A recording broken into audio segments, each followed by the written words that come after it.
Au nom du Père et du Fils et du Saint-Esprit, la grâce de Jésus notre Seigneur, l'amour de Dieu le Père et la communion du Saint-Esprit soient toujours avec vous Et avec votre esprit. Bonjour Père Clément, bonjour à chacun. Ce matin, nous avons des anniversaires de mariage. Tout d'abord, nous avons l'anniversaire de Claire-Marie et Adrien Flateau, qui rendent grâce pour leurs 15 ans de mariage. Nous leur souhaitons à tous les deux, évidemment, un très joyeux anniversaire sous le regard de la Vierge Marie et la protection de Saint Matthias. Messe d'action de grâce également pour Annick et Philippe. Ce sont des nouveaux paroissiens qui arrivent sur Fontainebleau et eux rendent grâce pour leurs 37 ans de mariage. Annick et Philippe, également joyeux anniversaire. Et comme pour nos amis Flateau, nous vous mettons sous la protection de la Vierge et également de Saint Matthias. Nous prions aussi pour les malades et les personnes âgées qui nous sont confiées, que nous portons dans notre prière.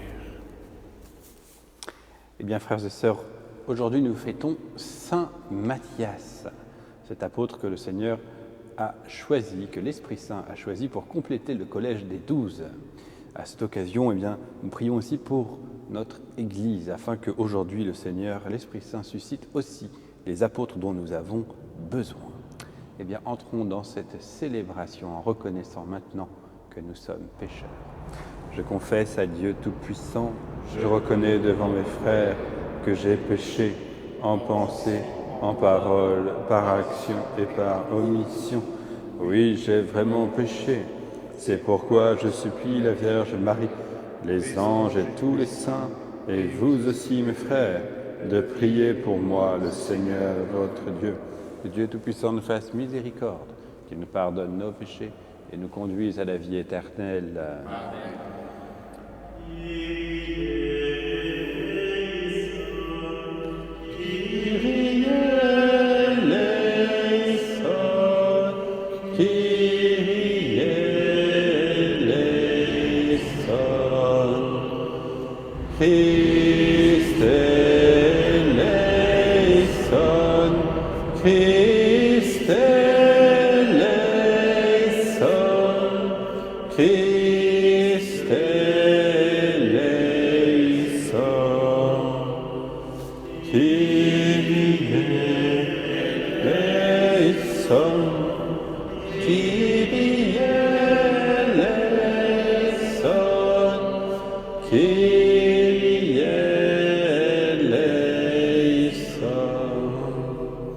Et en cette fête de Saint Matthias, proclamons la gloire de Dieu.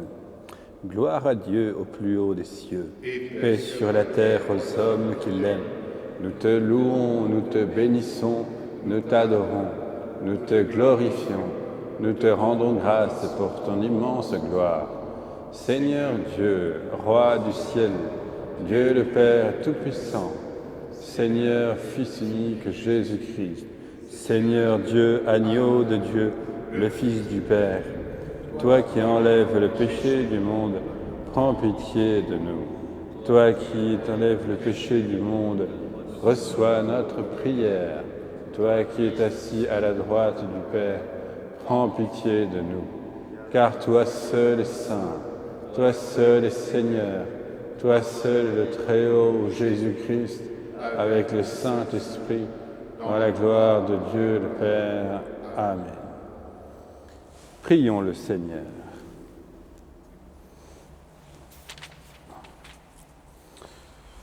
Dieu qui a choisi Saint Matthias pour compléter le collège des apôtres, accorde-nous à sa prière, puisque ton amour nous appelle d'être un jour au nombre des élus par Jésus-Christ, ton Fils, notre Seigneur et notre Dieu, qui vit et règne avec toi et le Saint-Esprit, maintenant et pour les siècles des siècles. Amen.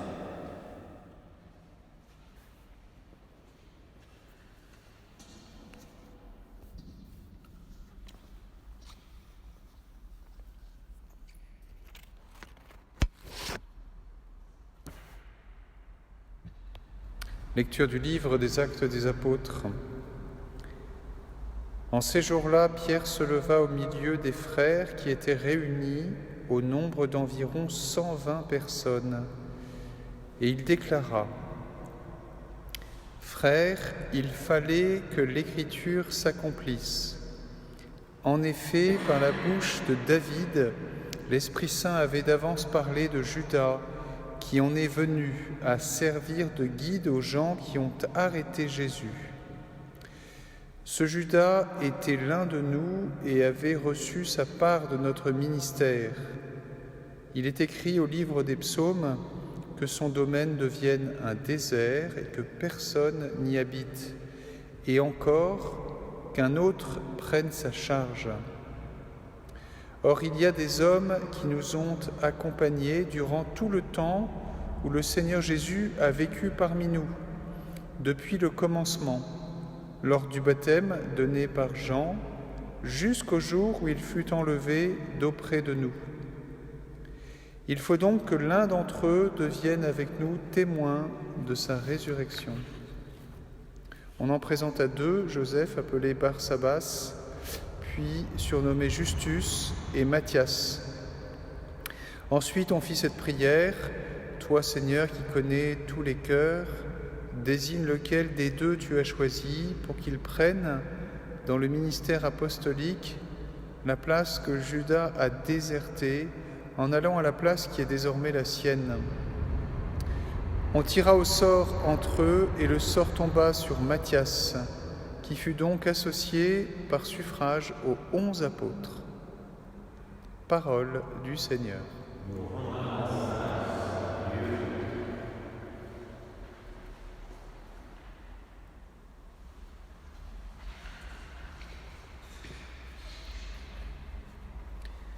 Le Seigneur l'a placé parmi les princes de son peuple.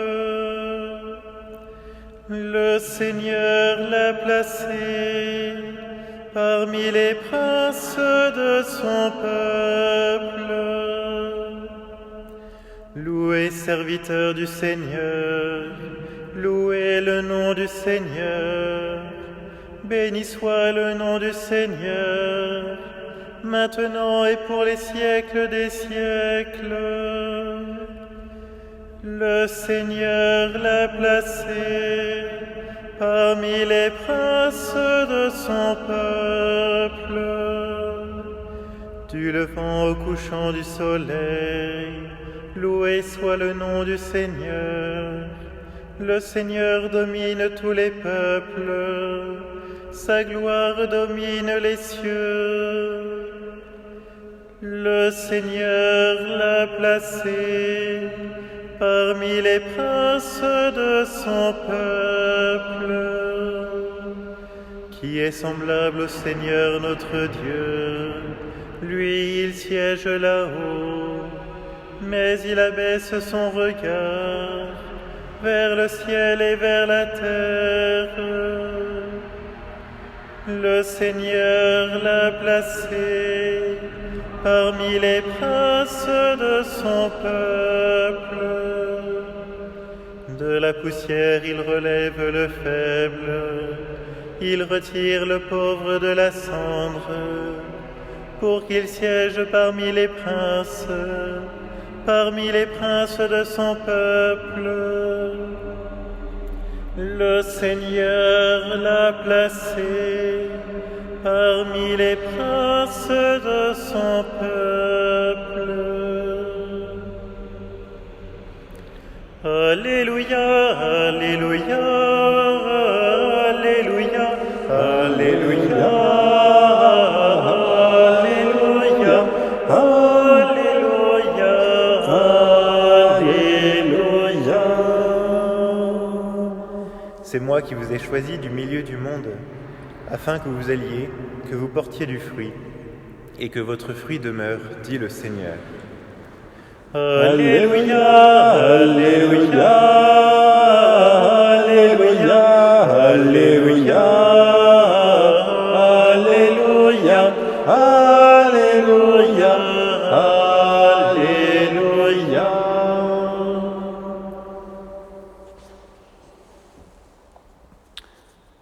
Le Seigneur soit avec vous.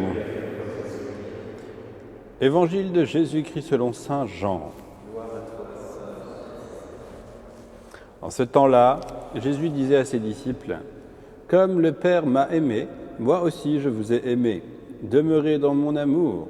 Si vous gardez mes commandements, vous demeurerez dans mon amour. Comme moi, j'ai gardé les commandements de mon Père, et je demeure dans son amour. Je vous ai dit cela pour que ma joie soit en vous, et que votre joie soit parfaite. Mon commandement, le voici. Aimez-vous les uns les autres, comme je vous ai aimé. Il n'y a pas de plus grand amour que de donner sa vie pour ceux qu'on aime. Vous êtes mes amis, si vous faites ce que je vous commande. Je ne vous appelle plus serviteur, car le serviteur ne sait pas ce que fait son maître. Je vous appelle mes amis, car tout ce que j'ai entendu de mon Père, je vous l'ai fait connaître. Ce n'est pas vous qui m'avez choisi, c'est moi qui vous ai choisi et établi, afin que vous alliez, que vous portiez du fruit et que votre fruit demeure. Alors tout ce que vous demanderez au Père en mon nom, il vous le donnera. Voici ce que je vous commande, c'est de vous aimer les uns les autres. Acclamons la parole de Dieu. Jésus. Aujourd'hui, nous fêtons donc Saint Matthias. Et Saint Matthias a été élu par les 11 apôtres après la résurrection, après l'ascension. Il a été élu pour succéder, prendre plutôt la place de Judas qui, du coup, avait déchu. C'est important, ça nous montre que les apôtres, ils devaient être 12. De même que dans l'Ancien Testament, il y avait 12 tribus d'Israël. Le livre de l'Apocalypse nous raconte que la Jérusalem céleste est fondée sur 12 portes et 12 qui portent les noms des 12 tribus d'Israël et 12 fondements qui portent le nom des 12 apôtres de l'agneau. Et donc le rôle des apôtres n'est pas que pour ce monde, il est aussi la construction du monde à venir, du royaume de Dieu. Et c'est pour ça qu'ils devaient être 12. Il y a une dimension eschatologique là-dedans. Alors, ils ont choisi Matthias. Il y avait quand même quelques critères pour choisir Matthias, notamment le fait qu'ils connaissent Jésus depuis le début. Et c'est la caractéristique des apôtres, c'est que eux connaissent le Christ depuis le début de son ministère. Et ils sont témoins oculaires de tout ce qui s'est passé depuis le début du ministère public de Jésus. C'est leur caractéristique, la caractéristique de leur témoignage et de leur envoi en mission dans le monde. Après, ceux qui vont leur succéder, les évêques, ils vont recevoir toute leur charge, moins cet aspect qui consiste à avoir été témoin oculaire au centre de l'histoire de l'humanité de Jésus. Donc voilà ce Matthias. Alors Matthias, il remplace Judas. Intéressons-nous un peu à ce personnage de Judas, mystérieux dans l'Évangile tout de même. Jésus en dit « il aurait mieux fallu pour lui qu'il ne naisse pas ». On a l'habitude dans l'Église de n'envoyer personne en enfer. Malgré tout, cette petite phrase n'est pas très rassurante. Quel est le problème de Judas ? Judas n'a pas beaucoup de paroles avec Jésus dans l'Évangile. Peu de dialogue. Peu de dialogue, ça veut dire peu d'accroche. Peu d'accroche, ça veut dire que Jésus n'a pas réussi à trouver en lui la faille pour créer un vrai lien. Tout est expéditif avec Judas. Ce que tu dois faire, fais-le vite. Quand Jésus gronde Saint-Pierre à l'une ou l'autre occasion, c'est beaucoup plus musclé quand même. Mais au moins, il y a une capacité, une possibilité de relation. Avec Judas, la relation est morte. Vous voyez ? Jésus vient pour les pécheurs. Il ne vient pas pour les justes. Mais si le pécheur ne permet pas qu'il y ait dialogue, alors on ne peut rien faire. Judas a tout compris de travers. Judas a tout compris de travers. Judas, qu'est-ce qu'il a vu en Jésus ? Il a vu un humaniste qui viendrait faire une œuvre bonne, mais il n'a pas compris l'enjeu central de l'Évangile. Nous libérer du péché et nous ouvrir la sainteté. Il a toujours été aveuglé sur cette question. C'est pourquoi il a vu Jésus, certainement comme beaucoup de zélotes, comme quelqu'un de très intéressant, mais il n'est jamais accédé au cœur. Il est resté périphérique. Il n'a pas compris. Il n'a pas compris. Pourquoi est-ce qu'il n'a pas vu alors qu'il était si proche? Parce que voir la lumière de Dieu, ça nécessite la foi, ça nécessite que le cœur veuille voir. On peut être proche et ne rien voir, on peut être loin et voir, comme saint Paul. Aujourd'hui, prions pour que chacun d'entre nous, nous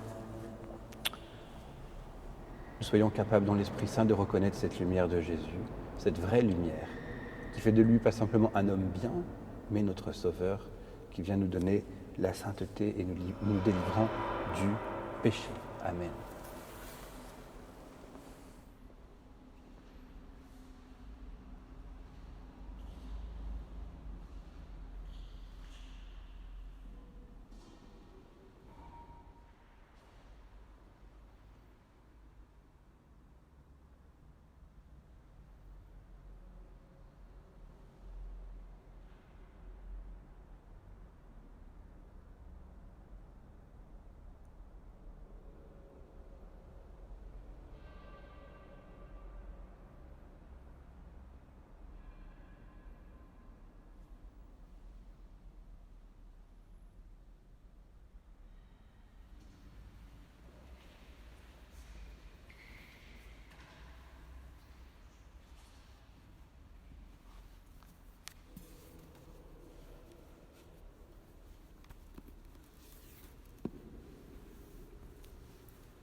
Tu es béni, Dieu de l'univers, toi qui nous donnes ce pain, fruit de la terre et du travail des hommes, nous te le présentons. Il deviendra le pain de la vie.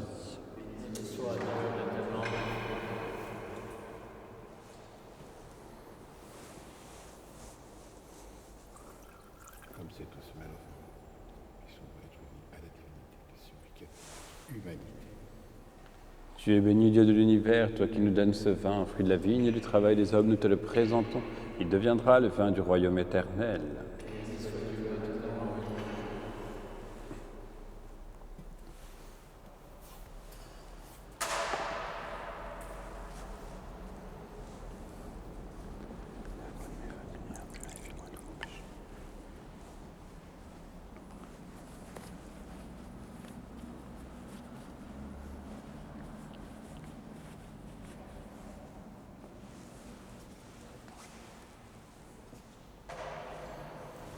Prions ensemble au moment d'offrir le sacrifice de toute l'Église.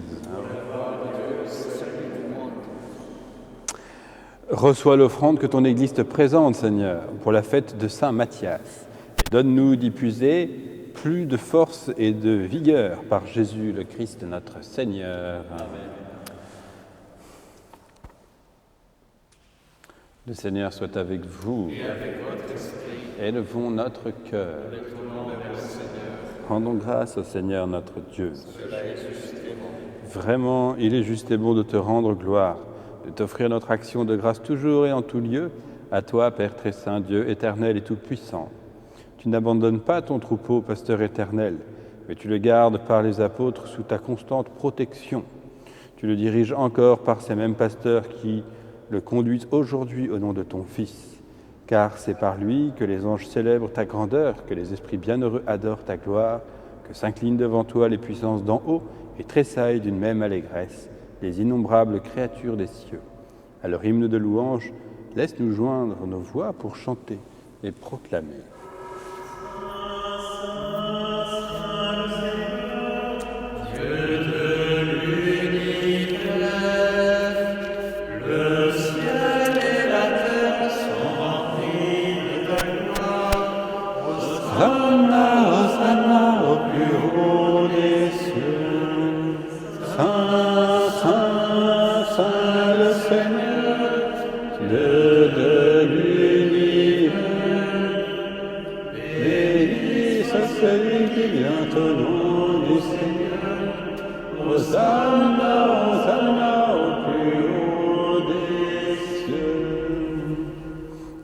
Toi qui es vraiment saint, toi qui es la source de toute sainteté, Seigneur, nous te prions.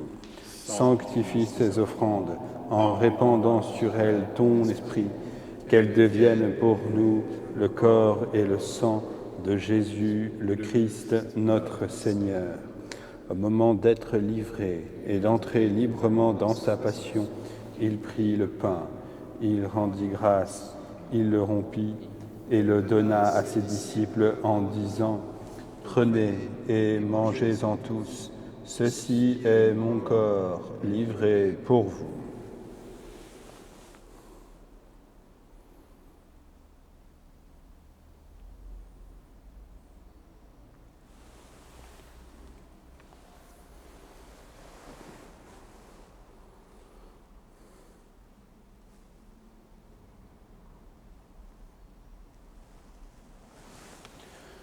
De même, à la fin du repas, il prit la coupe. De nouveau, il rendit grâce et la donna à ses disciples en disant « Prenez et buvez-en tous, car ceci est la coupe de mon sang, le sang de l'alliance nouvelle et éternelle, qui sera versé pour vous et pour la multitude, en rémission des péchés. Vous ferez cela en mémoire de moi. »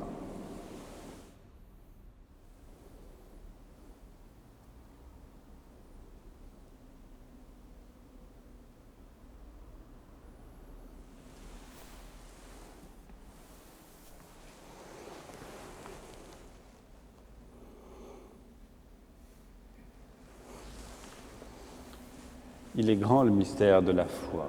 Nous proclamons ta mort, Seigneur Jésus. Nous célébrons ta résurrection. Nous attendons ta venue dans la gloire.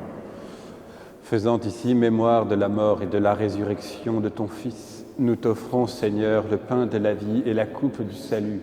Et nous te rendons grâce, car tu nous as choisis pour servir en ta présence.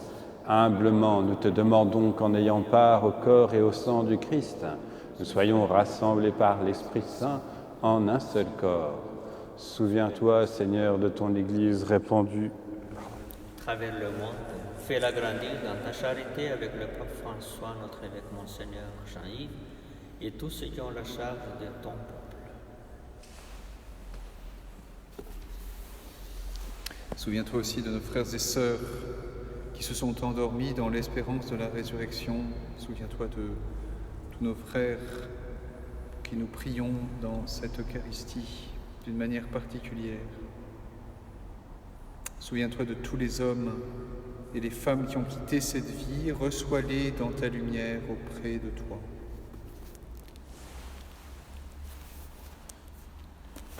Et sur nous tous enfin, sur nos familles, nos enfants, nos jeunes, nos malades, les soignants, et particulièrement également pour celles et ceux qui se sont confiés à la prière de l'Église, pour Claire-Marie et Adrien, pour leurs 15 ans de mariage, et pour Annick et Philippe, pour les 37 ans de leur mariage.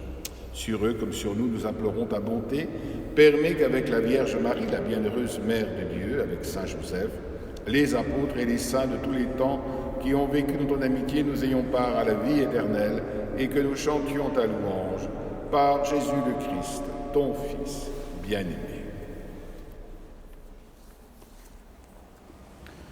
Par lui, avec lui et en lui, à toi, Dieu le Père Tout-Puissant, dans l'unité du Saint-Esprit, tout honneur et toute gloire, pour les siècles des siècles.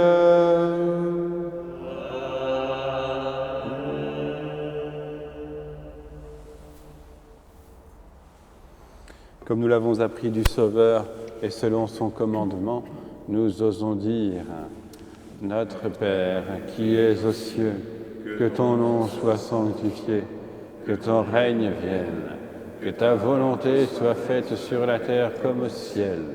Donne-nous aujourd'hui notre pain de ce jour. Pardonne-nous nos offenses, comme nous pardonnons aussi à ceux qui nous ont offensés. Et ne nous laisse pas entrer en tentation, mais délivre-nous du mal. Délivre-nous de tout mal, Seigneur, et donne la paix à notre temps. Par ta miséricorde, libère-nous du péché. Rassure-nous devant les épreuves en cette vie, où nous espérons le bonheur que tu promets et l'avènement de Jésus-Christ, notre Sauveur. Car c'est à toi qu'appartiennent le règne, la puissance et la gloire pour les siècles des siècles. Seigneur Jésus-Christ, tu as dit à tes apôtres, je vous laisse la paix, je vous donne ma paix. Ne regarde pas nos péchés, mais la foi de ton Église, pour que ta volonté s'accomplisse, donne toujours cette paix, et conduis-la vers l'unité parfaite, toi qui règnes pour les siècles des siècles. Amen. Que la paix du Seigneur soit toujours avec vous. Et avec votre esprit.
Heureux les invités au repas du Seigneur, voici l'agneau de Dieu qui enlève le péché du monde. Seigneur, je suis worthy de te recevoir, mais dis seulement une parole, et je serai guéri.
Prions le Seigneur. Ne cesse pas, Seigneur, de nous combler de tes dons. Accorde-nous à la prière de Saint Matthias d'avoir part à l'héritage des saints dans la lumière par Jésus le Christ, notre Seigneur. Amen. Le Seigneur soit avec vous. Que Dieu Tout-Puissant vous bénisse, le Père, le Fils et le Saint-Esprit. Allez dans la paix du Christ.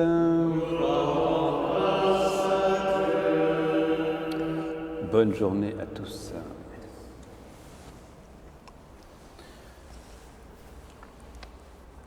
Je vous salue, Marie, comblée